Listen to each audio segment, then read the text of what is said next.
आज तक रेडियो सुनता है सारा जहां।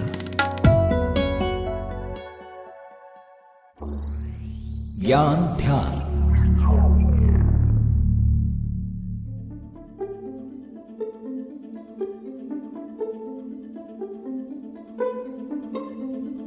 जैसे बहुत सी चीजों को लेकर समाज, राजनीति अलग अलग मत के हैं, ठीक उसी तरह एनकाउंटर पर भी समाज में दो फाड़ हैं। ये किसी जैसे को तैसा वाले खांचे में देखते हैं, दूसरे वे हैं जो इसे न्यायिक प्रक्रिया की अनदेखी मानते हैं। जब भी एनकाउंटर होते हैं तो इन पर सवाल नए सिरे से खड़े होने लगते हैं।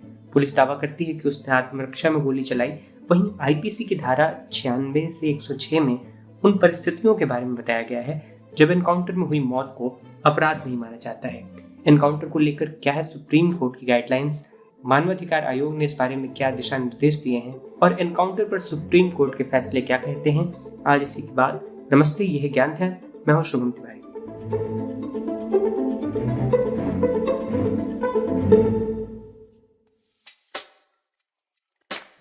आबादी के लिहाज से देश के सबसे बड़े राज्य उत्तर प्रदेश में एनकाउंटर की खूब चर्चा है, क्योंकि 2017 यानी योगी सरकार की सत्ता में आने के बाद से अब तक पुलिस एनकाउंटर में 183 अपराधी मारे जा चुके हैं। वहीं इस दौरान 13 पुलिसकर्मी भी शहीद हुए हैं। एनकाउंटर को लेकर सुप्रीम कोर्ट के कुछ फैसले हैं जो कि बड़े अहम हैं। 2011 में प्रकाश कदम बनाम रामप्रसाद विश्वनाथ गुप्ता के मामले में सुप्रीम कोर्ट ने कहा था कि फेक एनकाउंटर और कुछ नहीं बल्कि मर्डर है और जो भी ऐसा करता है उसे सजाए मौत दी जानी चाहिए।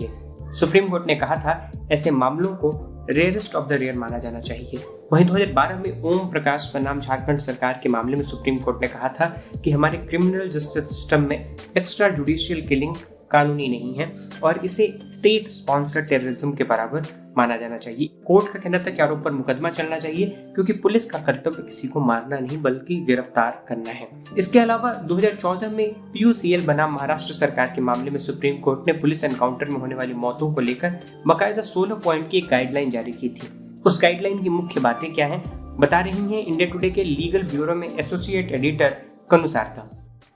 जब भी ऐसी गतिविधियों का किसी भी क्राइम का पता चलता है या टिप ऑफ मिलती है तो उसको पुलिस को किसी केस डायरी या किसी इलेक्ट्रॉनिक फॉर्मेट में उसको प्रिजर्व करना होगा कि ताकि जब बाद में इन्वेस्टिगेशन हो तो कोर्ट उसको देख पाए। अगली गाइडलाइन ये कहती है कि अगर किसी एनकाउंटर में कोई किसी की मौत हो जाती है तो उसकी तुरंत एफआईआर दर्ज होनी चाहिए। इसमें अगली गाइडलाइन ये बताती है कि किसी पुलिस थाने में या किसी भी और से जो एनकाउंटर हुआ है और तो उसकी जांच जो है वो इंडिपेंडेंट तरीके से होनी चाहिए। उसके बाद पुलिस फायरिंग में जितने भी लोग होते हैं, जितने भी लोगों की मौत होती है, उनकी रजिस्ट्रियल जांच होनी चाहिए, प्रॉपर जुडिशियल इंक्वायरी होनी चाहिए।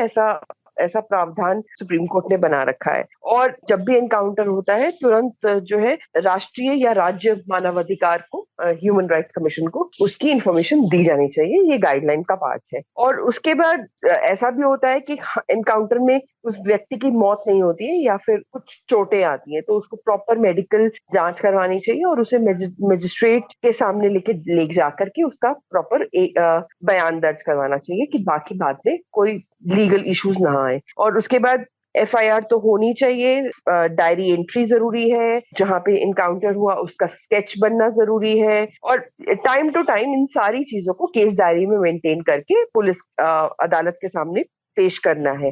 तो ये कुल मिलाकर 8 पॉइंट्स हो गए। इसके अलावा गाइडलाइन कहती है कि अगर एनकाउंटर में किसी की मौत होती है तो उसके परिवार को उसकी तुरंत जानकारी दी जानी चाहिए। साथ ही पुलिस फायरिंग में होने वाली मौतों का ब्यौरा हर 6 महीने में डीजीपी की ओर से राष्ट्रीय मानवाधिकार आयोग को भेजा जाना चाहिए। इसके अलावा पुलिस अधिकारियों पर कार्रवाई को लेकर और पीड़ित पक्ष के अधिकार को लेकर भी गाइडलाइन में कुछ जरूरी चीजें कही गई हैं। कनु सारदा, अगर पुलिसकर्मी इस मामले में दोषी पाए जाते हैं कि मतलब उन्होंने सेल्फ डिफेंस में ना काम करके उन्होंने पॉइंटेड जानबूझ के ये किया है तो उनके खिलाफ एक्शन भी होना चाहिए। मतलब गाइडलाइंस में साफ साफ लिखा है कि अगर पुलिस वाले दोषी पाए जाते हैं तो उनको सस्पेंड कर देना चाहिए।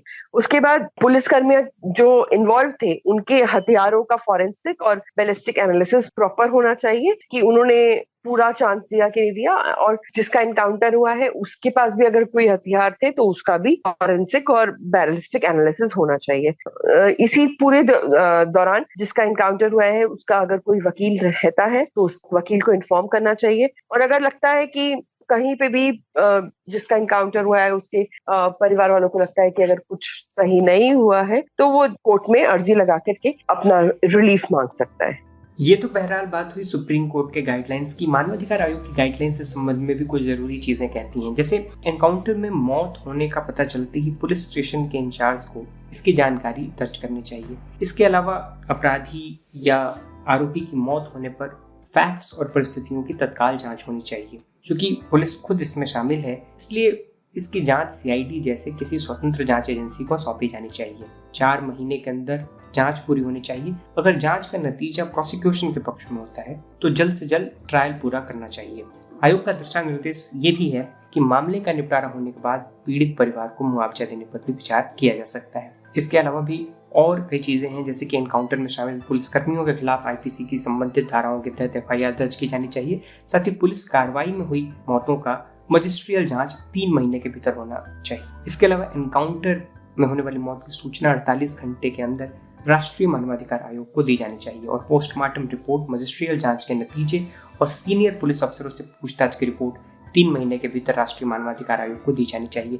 तो ये एक ओवरऑल जानकारी है कि एनकाउंटर को लेकर सुप्रीम कोर्ट की गाइडलाइंस और मानवाधिकार आयोग इस बारे में क्या दिशा निर्देश तय करते हैं।